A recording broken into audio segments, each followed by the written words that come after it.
और बात तेरे काम न आवे, तू संतों शरण लाग रे। के सोवे गफलत में बंदे, जाग जाग नर जाग रे, जाग जाग।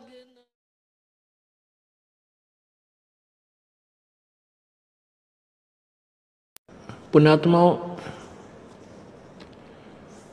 मानुष शरीर दुर्लभ है, मिले न बारंबार, और वही तरवर से पत्ता टूट जाइयो फिर नहीं लागे डार। इस सबसे पहले तो हमने इस मनुष्य जीवन की वैल्यू से, इसकी कीमत से परिचित होना चाहिए। ये कितना अनमोल है, ये कितना बहुमूल्य है। जब हम इसकी कीमत से परिचित होंगे तभी हम भक्ति कर पाएंगे। क्या बताते हैं कि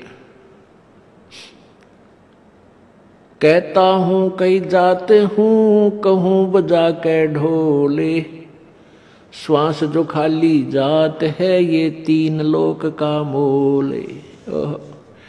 एक मानव शरीर का जो श्वास है, ये एक श्वास भी कहते तीन लोक के तुल्य,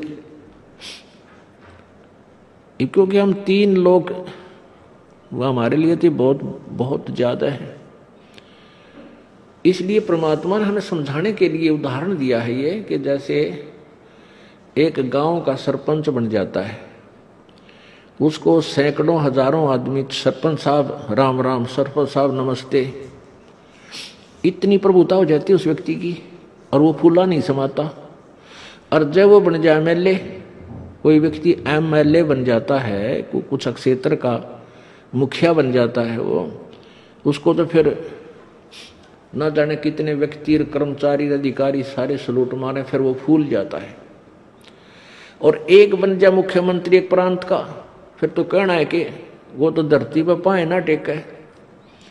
और बन जाओ प्रधानमंत्री एक टुकड़े का, एक देश का, छोटे से का या बड़े का, तो उसके माइंड की सोच है, वो तो सातवें आसमान पर घूमता है। फिर वो अपने आप को जीव नहीं समझता, क्योंकि उसके शब्द में, उसके वचन से ही ना जाने सबके में हिलता नजर आता है उसको। तो परमात्मा कहते हैं अगर पृथ्वी का एक राजा हो तो वो उसकी कितनी प्रभुता होगी, उसके दिमाग में क्या सोच होगी, और उसकी कितनी वो अपनी वैल्यू समझता है।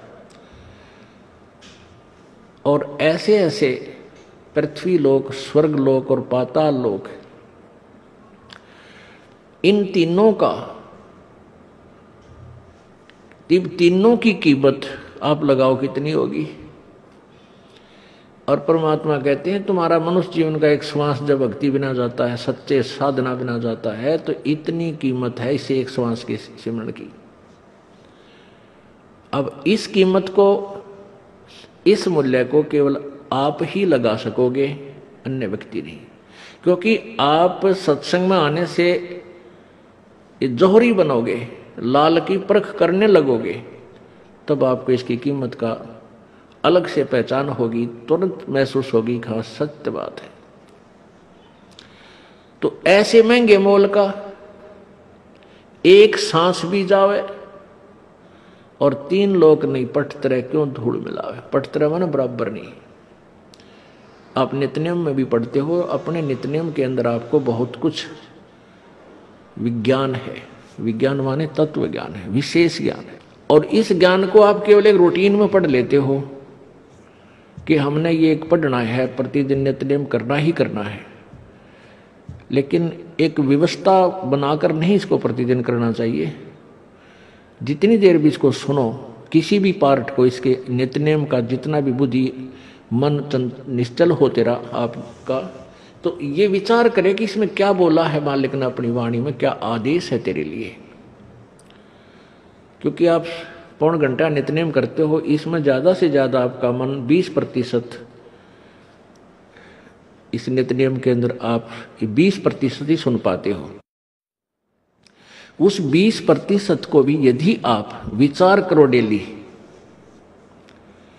कि इसमें क्या आदेश है मालिक का, और फिर अपने जीवन को सारा दिन, उस दिन को ऐसे ही सुचारू रखो। क्योंकि आपको घर से निकलने से पहले ये पढ़ा इसलिए जाता है कि आपके साथ रास्ते में कोई निकम्मा भी टकराओगा, कोई गाली देने वाला भी मिलेगा, कोई बुंडा भी बोलेगा, कितना कोई आंट भी लावेगा। तो उनके साथ आपने कैसे व्यवहार करना है। आवत गाड़ी एक है, उल्टा हो अनेक, और कह कबीर ना उलटियो वा रहे एक की एक। इसको पढ़ना नहीं है। मान ले कोई बुंडा बोला है, गलत बोलता है, गाली देता है,